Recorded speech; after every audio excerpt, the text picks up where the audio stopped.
Hi guys, so this is part 30 of our book Posted, and we are on page 310. We're almost finished with the book. I bet we finish next week, if not by Thursday. So, there was still one last message to be posted.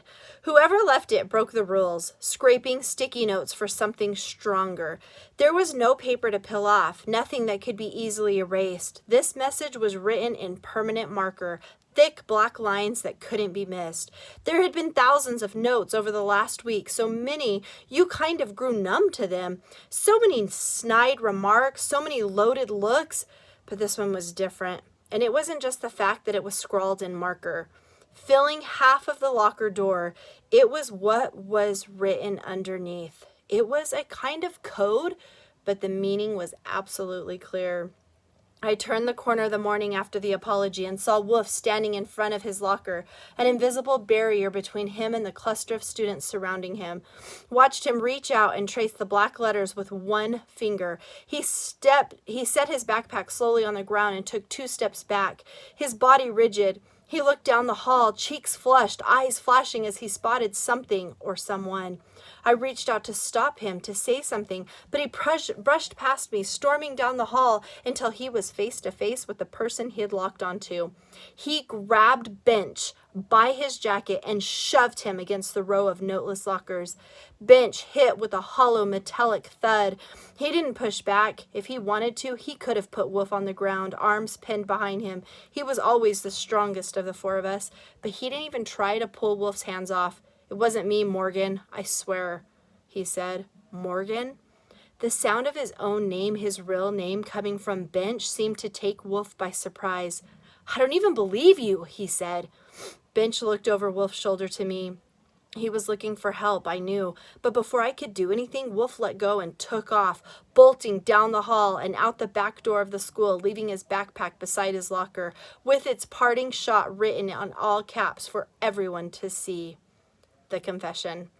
The war didn't end with an apology. It ended with something else. A phrase that somebody had cooked up and started passing around. An inside joke that didn't stay inside for long. Even if you didn't know what it meant, you could probably ask the person next to you and they would tell you. Or you could figure it out from the way Wolf dropped his bag and pushed Bench up against the wall, escaping through the back door before anyone could stop him. One last message on locker B78 in permanent marker that couldn't be scrubbed off, that would have to be painted over in order to cover it completely. Total Roman. Nothing. Almost nothing. Nonsense. Except it wasn't. Because words don't always mean the same thing to everyone. Because their meanings can change, and because word gets around, and because this wasn't the first time. I told you I knew how the world war began and how it ended. I told you it began with ruby sandals, but that wasn't true either. It started long before that. It starts the moment people see you for the very first time. Standing on the corner, waiting in line, walking down the hall, they get an idea in their heads. Maybe it's because of your shoes or your haircut or the kind of phone you have. Maybe it has to do with the neighborhood you're from, what team you're on, whose side you take, whether you look at the other person the right way or even look at them at all. Whether you are too small or too big or too just right.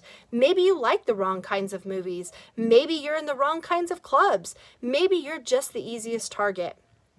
It starts on a day in early September, a little over a year ago. The beginning of 7th grade, still warm enough to dash out and check the mailbox in bare feet, but cool enough that you tucked your hands into your sleeves while waiting for the bus. Me and Wolf sitting in the locker room before gym getting changed. A couple of kids we hardly know look over and see us looking back at them without their shirts on. One of them says to Wolf, "What are you looking at?" The other laughs. That's it. A word, a nudge. I don't think much of it. I'd been called the same for even less. I can't even remember who said it that day, whether it was Jason or Cameron. It could have either been either of them. It could have been anybody. Wolf looks down at the tiled floor, then over at me as if to say, "Can you believe those guys?" And I shrug as if to say, "Just forget about it." And I did, but Wolf didn't. Because sometimes words are like shadows. They follow you around. It didn't take much. A poem, a catch, a glance, a roll of the dice, and it doesn't matter what's true and what isn't. Doesn't matter what you think you know about yourself. The things you have the guts to tell people and the things you don't. You get your label, and then you get ignored. Or sometimes you get teased. But mostly you go about your business thinking things that you would never say out loud, not to someone's face. Because there are some words you know you can't say, not out loud, not without getting into serious trouble. You might whisper them to your friends, but you would never write them down. Instead, you find some other way, a secret code, an inside joke, something you've been whispering to your buddies for the past 2 weeks, something they start to whisper till it catches on. He's so Roman. It spreads, and everyone knows what it means, but nobody says anything until it's written on your locker for all the world to see. Wolf didn't show up at all for first period. I squirmed in my seat all through English, kept glancing at his empty desk. Twice I twisted around to look at Cameron and them, but they just stared straight ahead, completely enthralled, it seemed, with a lecture on the dangers of hubris, Mr. Sword asking us again if we thought the characters in JC deserved what was coming to them, if justice had been served. I had my doubts. After class, I pulled Dee Dee and Rose aside and told them what happened. Dee Dee let out a grunt like I'd just punched him in the gut. Rose looked stone-faced. Any idea who put it there? She asked. I had ideas. She probably had the same ideas, but neither of us knew for sure. Like most of the messages that came before it, the message on Wolf's locker didn't come with a signature. Do you think he went back home? I shrugged. I didn't know where else he might have gone. Outside of his parents and his older brother, the people who cared about him were standing right here. The bell for second period clanged above us. Rose chewed on her lip, clearly working something out in her head. Then she said she'd catch up with us later. I walked with Dee Dee to math. It was probably Cameron, that jerk, Dee Dee spit, trying to get us back. I knew something like this would happen. I didn't bother to remind him that he was the one who said it was over, that we'd won. It could have been any of them, Cameron, Jason, Noah, or nobody else they knew. Or somebody else they knew. Somebody they'd put up to it. It might not be that hard to find out, I said. Maybe it was just a matter of asking the right person. Rose intercepted us by Dee Dee's locker right before lunch. Grab all your stuff, she said. We're leaving. Now? I asked. Rose glanced around, keeping her voice low. We can't very well call him, can we? So we're leaving. He needs us. But we'll get in trouble, Dee Dee said. Wolf's in trouble, Rose said. Do you want to roll for it, or can we just go? Dee Dee shook his head. She looked at me for backup. Right behind you, I said. Dee Dee groaned as he nodded. We let Rose take point. We used the door by the gym. There was a moment of hesitation crossing the threshold, that sense that what you were doing is wrong on some level, but it was a really low level by comparison, so I quickly got over it. And it was easier with Rose in the lead, striding purposefully through the door like she owned the place. Rose Holland is going to do whatever Rose Holland wants to do. Bench had called that one. For a second, I thought he should be here with us, that he should be the one marching us out the door instead. No, not instead. Too. He should be here too. We skulked across the school parking lot and crossed the street, walking for a long ways in silence until Dee Dee couldn't stand it any longer. What happens when we don't show up next period? Rose shrugged. The teacher makes a note of it. Probably somebody calls our parents and tells them we weren't in class. She didn't sound at all concerned. I was pretty sure she'd done this kind of thing before. And what am I supposed to tell my parents? You tell them a member of the tribe was in trouble, I said. Rose turned to smile at me. I gave her one right back. Dee Dee wasn't finished panicking, though. What do we do if he's not at home? We go looking for him, Rose answered. Looking where? Everywhere, she said. I suddenly had this image of Wolf on his brother's moped, taking the highway out of town, except he wouldn't do that. He wouldn't run away from home. He wouldn't leave us, not over this. And what do we even say when we find him? Rose turned and put her hands on Dee Dee's shoulders. It reminded me of the night we played Dungeons and Dragons, and she grabbed his hand and told him anything was possible. This time, he didn't even flinch. We'll figure it out, she said. The important thing is that we are all there for him, all of us. We didn't have to hunt Wolf down, though. We didn't even have to knock on his door. I heard a sound like the pop of a firework as soon as we turned down his block. Then I spotted him, standing in his backyard holding a baseball bat. He saw us coming. He looked right at us for a moment, but then he went back to what he was doing without so much as a nod. He stood on his cement patio with that aluminum bat, probably left over from his brother Simon's days in Little League. At his feet sat a parade of Toscale painted tanks and airplanes and sports cars, all lined up in single file. It had to be his entire collection brought down from his bedroom. Wolf had taken one of the bar stools from his kitchen and set it in the grass at the edge of the cement. An aircraft carrier, the one from his dresser, sat on top, sticking out over the edges. The three of us came up to the gray picket fence that lined Wolf's backyard, tall enough to reach Dee Dee's chin.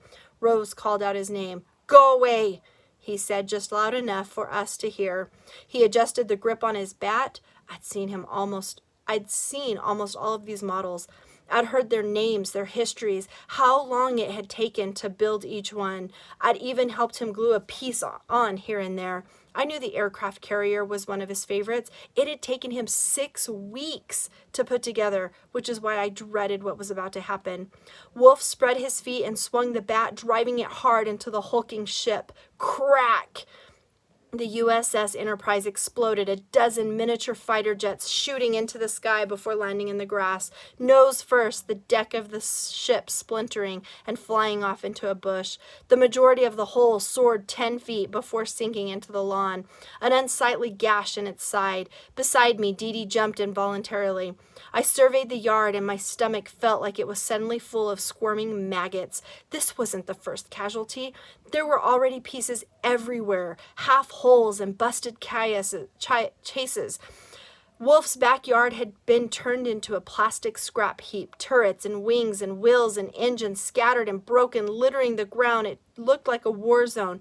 I thought of my Uncle Mike. What were the render-safe procedures here? Probably he'd say that it was too late, that the bomb had already gone off. Probably he'd say to take cover and keep your head down. Something pinched my arm, and I looked to see Rose holding on to me. Wolf bent over and took a model car, a red Corvette, and set it on the stool. He wasn't crying, though. It looked like maybe he had been. If anything, he looked distant now, determined. His lip curled as he took his stance again, bringing the bat over his shoulder. "Wolf, man, hang on," I said, but he swung anyways, the Corvette taking it in the trunk and sailing out over the yard 15 feet or more. Wolf, apparently not satisfied, walked casually over to the model and proceeded to smash it to pieces, swing after swing. You could hear the plastic splintering, see the red shards popping up out of the grass. "Wolf, stop!" Rose shouted. She started to circle around the fence toward the gate, but a look from Wolf made her pause. "Don't go too close," the look said. "I don't want you to get hurt." He walked back to the porch and selected another model, a B-29 Super Fortress, setting it gently on the stool, positioning it just right. He glanced back at us, and I could see the humiliation in his eyes. "Leave me alone," he said, hefting the bat to his shoulder again. "Go home." "Wolf, seriously," Rose said, "put the bat down. It's going to be all right. Tomorrow we can go talk to Principal Whittingham. We can find out who wrote it. We'll get it taken off your locker. Just let us come in." Wolf dropped the bat to his side. "What difference does it make? So they clean my locker or give me a new one. They're just going to write something else on it. It's not going to end your stupid ride. That stupid apology. None of it made any difference, just like I said." He turned back to the stool. "Besides, I'm not going back to that school again." The bat went up, swung forward, crack! I winced as the bomber snapped in two, its tail end twisting propeller spinning skyward.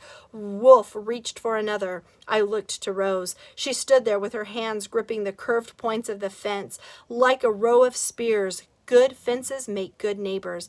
That's what the poem said, but there was Wolf destroying something he'd worked so hard to build, piece by piece, and us on the other side only feet away, though it seemed like so much farther.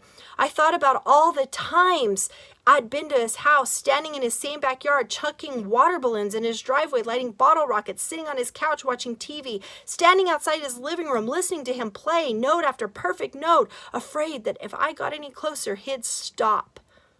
Head over to Schoology. We'll see what happens next.